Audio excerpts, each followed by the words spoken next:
I went to my first ever full day board gaming event, and I'd like to tell you what games I played and also what was my win ratio.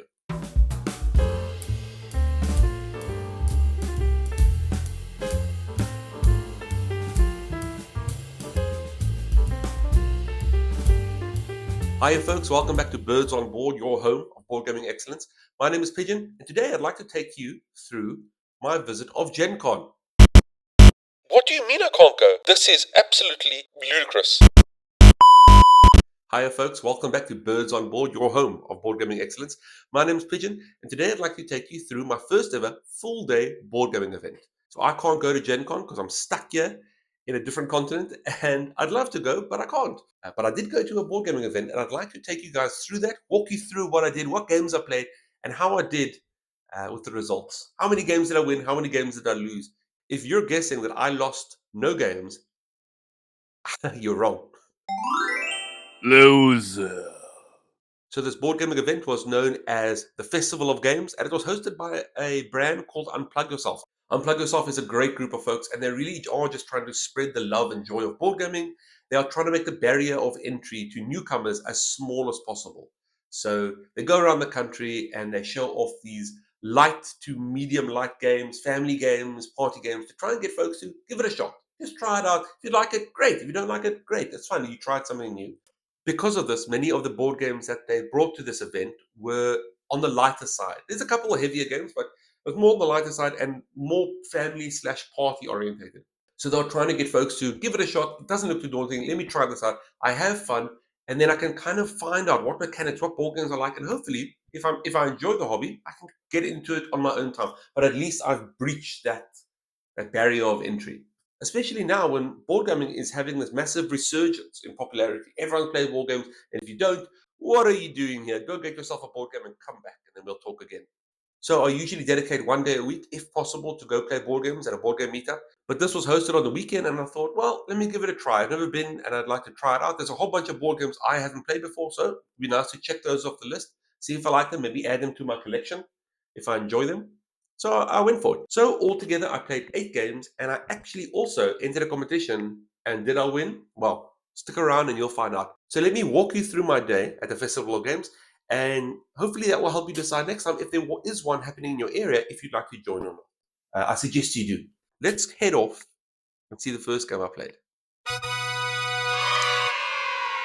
So I rocked up to the festival, I don't know, midday about, and I walked inside and it was fully hustle bustle. There were just folks everywhere, up and down. Old folks, young folks, kids, grandparents, uncles, aunts. It was packed. And I didn't know where to start. So I asked one of the organizers, the Unplug Yourself staff, where can I start? And they said, pick a game, go find a table that seems to be starting and hop in. Now, luckily, one of the folks actually pointed and said, there's a table over there that's just about to start, and they are open for more players. So I said, cool, I'll head over there. So I walked on over, and it was a family, a husband and wife, and the wife's cousin. So I asked them, is it fine if I join? And they said, yeah, go for it. Sat down, very nice.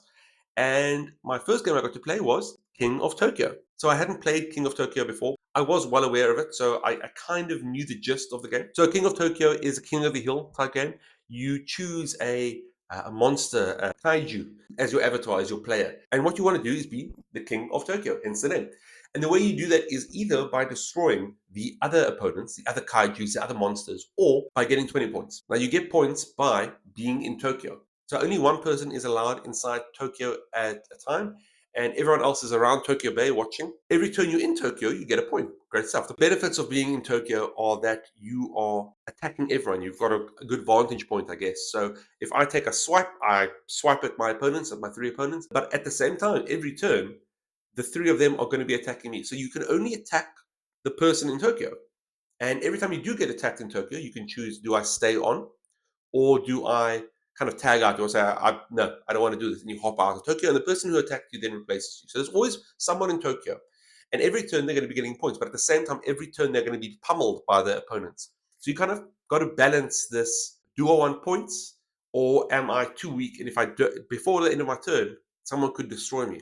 The way you deal damage is you throw these dice, and it's kind of like Yahtzee, where you say, okay, well, here's 2 damage items, and here's some points, and you throw again. You get a nice set of what you want, and then you take those actions. You roll the dice, either attack or get some points or get some power up abilities, and then that's it, that's your turn. And every turn, the folks outside of Tokyo are attacking the guy in Tokyo, and the guy in Tokyo is attacking everyone else. You also get these power up cards to make you stronger, to make you, more durable, or have higher attack, or easier destroy the other opponent. The game goes on until everyone's knocked out and there is only one left standing, or the person in Tokyo gets points every turn. If you leave them in Tokyo too long and they don't get chased away, they'll actually get enough points to win the game. So, how did I find this game? I very much enjoyed it. It was very fun. It was quite quick because the game kind of progresses because these kaijus, these monsters, are powering up. You're getting these cards that make you stronger and stronger and stronger, which means I can't stay in Tokyo for very long because I will get pummeled. So you need to jump out of there, sooner rather than later. So at the end of the game, I ended up winning. Haha. So first game, first victory. I'm very proud of that. I ended up knocking out an opponent, and then while the others were trying to heal up, I was in Tokyo long enough that I got enough points. So knocked out some person and then got 20 points. So I'm quite happy about that. Um, I'll tell you what I think of King of Tokyo, in my opinion. I think it's a game that I'd play if it was around, but it's not something I would buy. And the reason is that I'm not a fan of the knocking opponents out. I'm not a fan that because I knocked this player out, they had to sit there and watch for the rest of the game. It's not a mechanic I'm a fan of. If there'd be a change in the rules where if I knock the player out, maybe I get 5 points and then they can return next turn, maybe that's better. I'm not a fan of being punished for not being good at the game. Either way, very fun game. I did enjoy it, and I'll definitely play again if it's around. That was King of Tokyo. Okay, so after I absolutely destroyed at King of Tokyo, we moved on to the next game. The family I was with said I can keep on, playing with him. So thank you for that. And we hopped over to the next table. And the next table, they had a game set up called Spotted or Double. I'm not sure, depending on your region, it has different names. It was branded for us Spotted, but I do know in other parts of the world it's called Double. And Spotted is kind of like Fancy Snap. So what you have is there's multiple ways to play, but the way we played it is there's a big pile of cards in the center, and these cards have different icons on it, different graphics, different pictures. And you have a card in front of you as well with different pictures. And what you got to do is when they flip the card, you have to see if any of your icons on your card match any of the icons on the middle card. So let's say I have an eye on mine and I have an eye on there. I will shout I, and I'll grab that card and put it down, and then flip over the next one. Now, because of that, now I've got a new set of icons now that I have to start remembering. And then I look again, and oh, okay, there's an anchor, and I'll take it. Oh, there's a heart, and you take it. Every time you get a new card, you get a new set of icons, and you just have to make sure that you're the first one to say a match. And remember, everyone's doing it. It's quite frantic. Everyone's slamming their hands and trying to pull the card. There is a bit of a catch-up mechanic. So every time you slam a card and get a new one, all your icons have now changed, which means I'm not used to the icons I have. I have to start kind of learning them from scratch, where everyone else still has their old cards and remembers their icons. They're a bit more quick to shout spotted. So a very quick game. Once all the cards are done, you tally up how many cards you spotted, how much you've spotted it, how much you've doubled. You count up all the cards, and whoever has the most wins. It's a very easy game, very quick game. It's advanced snap, if you will. I came third, and that's a bronze. Although I did tie for third, so technically I was tied for last, but it doesn't matter. I think I still get a bronze medal, so I got bronze. Hey! So yeah, so that was the second game I played at the festival games, and that was spotted or double, depending where you are. Spotted or double.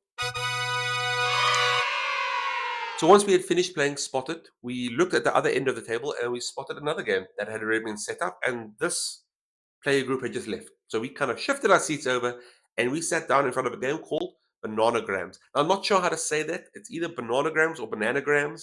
It's the word banana and anagram smushed together. And bananagrams you can imagine as being like speed Scrabble. So we each have our own set of letters in bananagrams, and in the middle of the table is a whole bunch of other letters that are face down, so you don't know what they are. You have to take your letters and make your own personal grid of words, just like Scrabble. And you can change this. You can say you can make a word here and then intersect it with another word and intersect that with another word, and then later on get some more letters and decide, okay, well, this isn't going to work anymore, and you change it up. So everyone is frantically using their letters to build their own grid of words. And eventually someone's going to do it. Someone's going to fill up their grid. And what you shout is you shout peel. And then everyone's going to stop what they're doing and grab another random tile from the bunch in the middle that are upside down. So now I've got a new letter. Everyone else also has a new letter, but now I've got a new letter. And I have to figure out, can I put that with my grid? Probably not. Probably it's not going to fit in. So you have to kind of rearrange everything and try and make it fit again. Very frantic, very fast energy. People are putting things in and shouting peel, and you get new letters, and this new letter now messes up your grid, and you have to start again. Also, if you are struggling to make a grid, what you can do is you can take one of your letters and shout dump it and put it back in the pile upside down and grab a new one, which means slowly but surely that pile is slowly being filled with Q's and Z's and X's and very difficult letters. Eventually, someone's going to complete their grid and want to shout peel because they want to grab some new letters, but they can't because there isn't enough letters for everyone to grab. So what they shout instead is bananas, and that means they've won. And then everyone comes over and looks at their grid and sees have they made a correct grid, and there's no misspelled words or words that don't mean anything or any cheats of any kind. And if they are, they get deemed a rotten banana, and everyone shuns them for a week and a bit. But if they aren't incorrect, then they win and they name the top banana, and that's bananagrams. And it's very much Scrabble, high paced, fast Scrabble. It's party game Scrabble, is what I think it is. So, although I enjoyed it, I did not win. I did not win at all. I don't know where I came, but I did not win. Someone else won. But it was very frantic and fun. That's bananagrams. So after Bananagrams, the family told me they would like to play that game over there, and they pointed to another table. And between us and that game was one other table. So what we decided to do was slowly start playing the games step by step, and we'll get to the table where they wanted to be, and as soon as it's open, we can sit down. So we sat by the table between us and the other game, and it was a game called Quirkle. Quirkle is a game I can describe as Dominoes Ultra.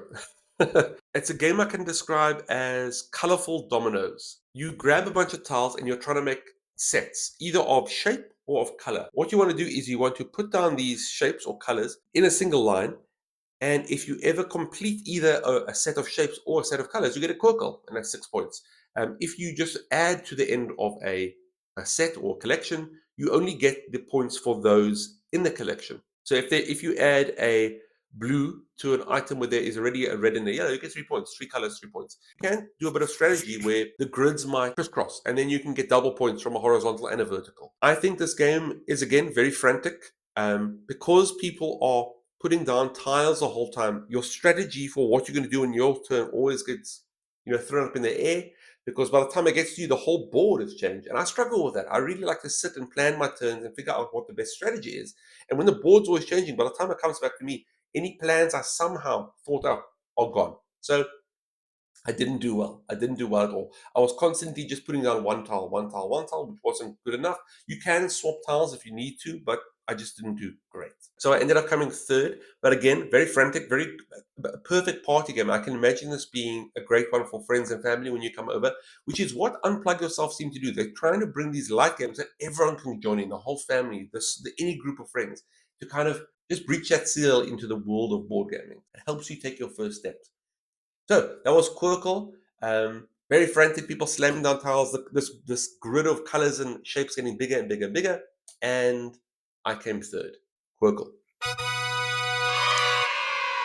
So after Quirkle was done, we got to the table that the family wanted to play. I'm still playing with the same three folks: the husband, the wife, and the cousin.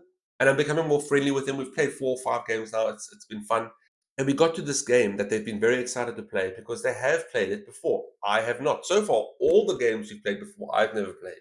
But this game is a game that is a massive gap on my board gaming radar because it's very famous, but I've never given it a shot. It doesn't appeal to me. It doesn't appeal to me. I wonder if you can guess what it is. It is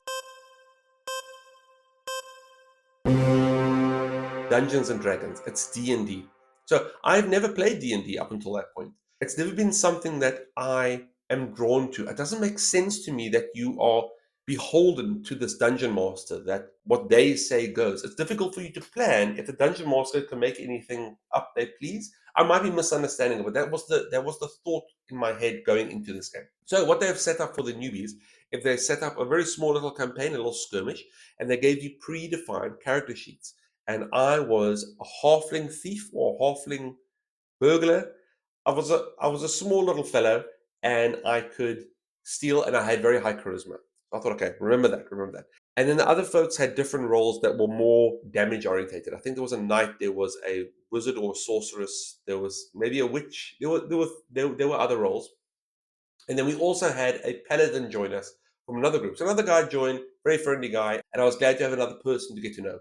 So the way Dungeons and Dragons works is you have this dungeon master, the storyteller, the narrator, and they take you through this great story and tell you what's happening to your characters, to your party. And your party then has to use their characters and their character abilities and their character sheets to make certain decisions. And you do this mostly by using dice. So they'll say, okay, the bridge is falling, what do you want to do? And I might say, I want to run across the bridge. And they'll say, okay, you need to make a dexterity throw of 5 or an athletics throw of 5. Well, they'll tell you you need to make a roll of a certain amount. And I can throw, and depending on my stats, I might get modifiers to that result. And if I get above, great. I I ran across in time. And if I don't, oh, I fell down. I fall down and I potentially damage myself.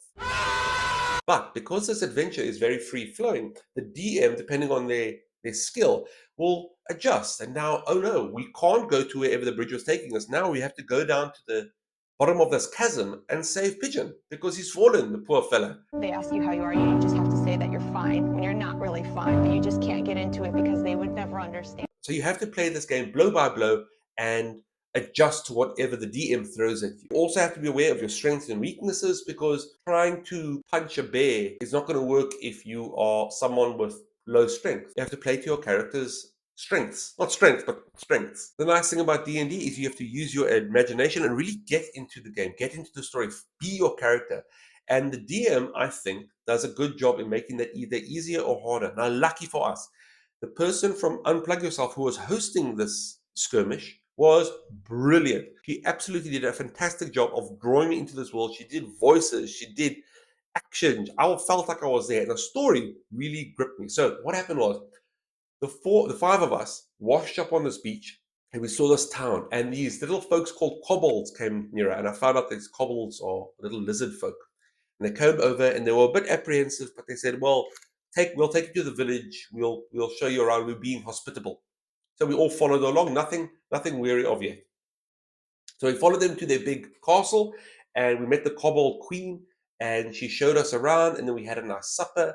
And their cook was trying to show us some nice kobold delicacies, and we had to decide did we want to eat it or didn't we want to eat it. And there was a couple people lost health because they attempted to eat this food that wasn't meant for us. It was nice. It was nice world building. We were getting used to this world. We were figuring out who was a friend, and we were making assumptions about who was a foe. Because it's a story, you automatically think there's going to be an antagonist. So we are looking at these kobolds, thinking which one of them looks the most shady. Anyway, they wanted to take us to this massive big statue to teach us about their gods. And while we were there, we passed through this big library full of ornate books and spells and grimoires. So we got to the top of the spire and we were looking at these big statues, and this kobold priestess was telling us about what their beliefs are and what their law says about things. And while she was doing that, I actually thought, you know what? I like that library. So I decided to take a chance, and I told the DM, listen, I'm sneaking out and going back to that library to try and steal a book. Maybe it'll help us in the future. So that's great. So I went on a little mini adventure to try and steal a book. It didn't go well. There was a bookkeeper there that I didn't spot before the time, and his stats for detection were higher than mine for sneakiness, I guess. And I got caught and I got scolded out, and I quickly ran as quick as I could back to the room. And by the time I got there, something had happened. They were all looking out the window of the spire. So I looked outside to the castle and we looked down to the beach where we rocked up, and a whole bunch of zombies were coming. It was crazy. They were swarming the beach. And we had to quickly decide, are we going to help or are we going to try and run away and leave these kobolds? Now, the kobolds at this point has given us food. They've been quite hospitable. So we felt like, no, we have to help them. So the party and I, we all went down to the beach and we started the attack phase of this adventure. So the zombies were attacking us and we were swiping and coming in and out. You have to roll dice to see how much damage you can do. You have to look at how much far you can travel on the beach. It was very fun. I did let the DM and the rest of the team kind of give me a lot of tips because I felt that I didn't want to mess this up. It is a co-op game. If I lose, we all lose. We want to win as a group, as a party. We were smacking these zombies, trying to defeat them, and we weren't doing too well.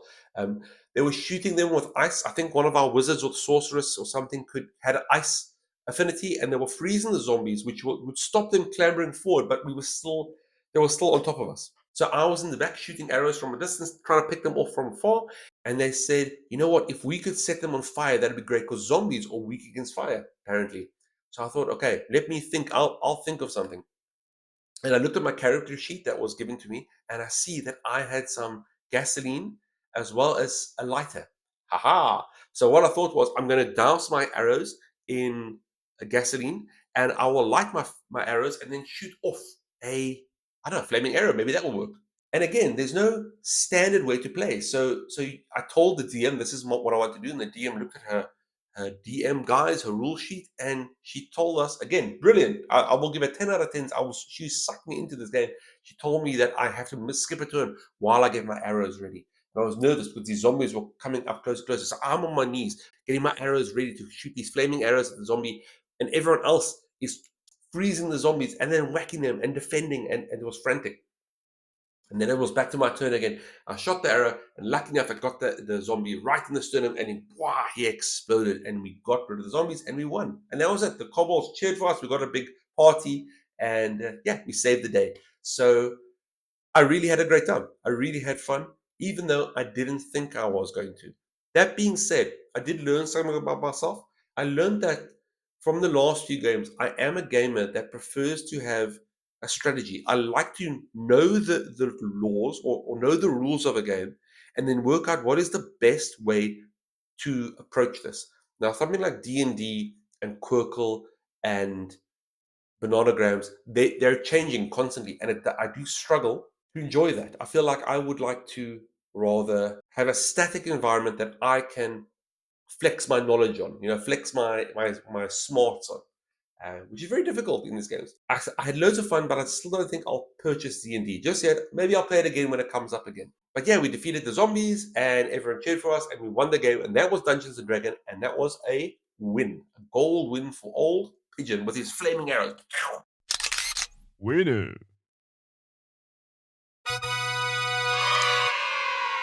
So after Dungeons and Dragons, we decided to try another game, and the next game we decided to try was called Taco Cat Goat Cheese Pizza. And I'll say that again because it sounded like I was crazy. Taco Cat Goat Cheese Pizza. Taco Cat Goat Cheese Pizza is another party game. It is again another snap game where your reflexes are very much important and needed to win, which straight away lets you know that I didn't do well. Again, I didn't win this. I'll bury the lead right there. I'm not good at this, but I really had fun. It's again a very fast, frantic game where you're trying to smack the cards and win the pack before everyone else. It's very similar to Snap again. So the way Taco Cat Goat Cheese Pizza works is each player has their own set of cards, and you can't see them, they're upside down. And what you're going to do is you're going to flip a card and say one of the words in the sequence. So you say taco and flip a card. And the next player will say cat and flip their card. And the next person will flip their card and say goat. And the next person will flip their card and say cheese. And the next person will flip their card and say pizza. So you flip like that the whole time, one after the other, one after going around the circle. And you don't know what your card is. No one knows what the card is until it's flipped, and then we all see it at the same time. Now, here's the situation. As long as you flip your card and say the correct word in that sequence, you're fine. Eventually, what's going to happen is someone's going to flip and say taco, and it is going to be a taco printed on the card. Everyone's going to slap their hands as quick as possible on that pile. And the last hand on that pile loses, and they get the stack of cards. So you don't want cards. You want to actually empty your hand. You want to get all these cards done. But the way you get cards back in your hand, what you don't want is if I flip a card and I say the incorrect word in the sequence. So if I say taco goat, that's wrong. It's taco cat. So you would take all the cards in the middle of the pile. And if someone does flip it and they say cheese and it is a cheese, and I'm too slow to get my hand there on top of the pile, and I'm the top hand on the stack, then too bad, you get the stack of cards. So everyone's slapping, slapping, slapping. Also, you get the pile if you slap incorrectly. If you you can't do that. So if you slam down and it isn't a correct time to slam down, you get the pack anyway. So everyone's watching with bated breath, sweat dripping, trying to see, is it my turn? Is it my turn? Should I slam? Oh no, not yet, not yet. And it's a very good party game, very fun. Again, not very good at for me because I can't handle those sort of games. I like nice and slow where I can look at the board, figure out what's my best move. I didn't win, but I had loads of fun. Taco Cat Goat Cheese Pizza. Okay, so after this, it was time for Pigeon to get some food. I was very hungry, and also they were starting to call out prizes. Now, you see, someone else who was at this event was Nat1 Magazine. So, Nat1 is a magazine that they publish here in South Africa. They do everything tabletop gaming, RPGs, trading card games, board games. They're very prolific. They are run by Hope and Kezia and their father, And they really are a great bunch. They do streams, they do videos. I'll put the link to their YouTube channel there and you can check them out. They do lovely stuff. And one of the things they do that everyone loves is prizes. They give prizes. So they did a bit of a random draw, and for all folks who bought a copy of the magazine won something. And haha, guess who won something? I did. So I won a prize, and lucky enough, it was for a gift voucher to Durbanville Games. Durbanville Games were there, which is my friendly local game store, and they were, making sure that if anyone wants to buy some of these games, they have stock, and they were very friendly, and it was great to have them there. So I won a gift voucher, which I haven't used yet, but I am planning to in the future. I'm just deciding what to spend it on. So thank you so much, Nat One Magazine and Durbanville Games. So after I finished up my food and I brushed away the euphoria of just winning a prize, I looked around and it was getting quite late. People were starting to pack up. So I thought, okay, I can maybe fit in one more game. So I found a table that was open and I sat down, and it was for Ticket to Ride. I've never played Ticket to Ride, believe it or not. I know, again, it's one of those games that everyone talks about. It's like the most common gateway game. And I thought, now is as good a time as any. So I sat down and started playing. Now, the way Ticket to Ride works is there's a big map. We were playing on the North American map, and you have a certain color of train. And what you're trying to do is you're trying to get these trains to make routes between different locations. What routes? Well, you have some secret cards that tell you need to get from this location to this location, and you need to fill up your trains to make that route. And sometimes they aren't just between destination A and B. It might be I have to go through multiple destinations from spot one to spot two to spot three to spot four, and I have to get all my trains there, which means I need enough trains. Now, the tricky part is that there might be only one track joining destination A and B. And if someone sees you with this long chain of trains and they can figure out where you're going, they can maybe put their trains before you there, block off your route, which is very frustrating, which is extremely frustrating if you've got about 90% of the way and someone puts their orange trains there, and now you're screwed. So it's a very simple game. You either put down trains onto a track, assuming you have the right cards, or you draw some cards. So you're drawing the cards you need to lay down tracks, and once you have enough, you put down your trains, and that's it. So the way you win is by having the most points, and the way you get points is by completing these routes, these secret goals that you have. So you can get more of these secret goal cards by drawing them, but here's the problem. Because you'd think that you can draw more goals, and the more goals I have, the easier it is to get points, because I can decide what's the best destination to go for, given the cards I have in my hand. For every goal that you don't complete, you lose those points. So you can't just take goals willy-nilly. You need to decide, is this worth it? Or can I complete this? And if not, don't take it. Don't take it. You need to be able to, you need to take goals that you can complete. So the end of the game came and I came third. Not bad for my first time. I enjoyed it. Ticket to Ride so far was one of my favorite games we played. I did enjoy that very much. And from what I was told, the expansions to Ticket to Ride add a bit more and make it even more fun, even more strategic. So I'm excited to look at those one day. I've also heard nowadays that they have a legacy version that might have been a nominee for the Spiel des Jahres this year. So I'd be excited to find out what that actually brings to the table. Excuse the pun. So that was it. I thought, okay, time to leave. I've had a great day. I'm ready to pack up and go back to the family. And on the way out, someone stopped me.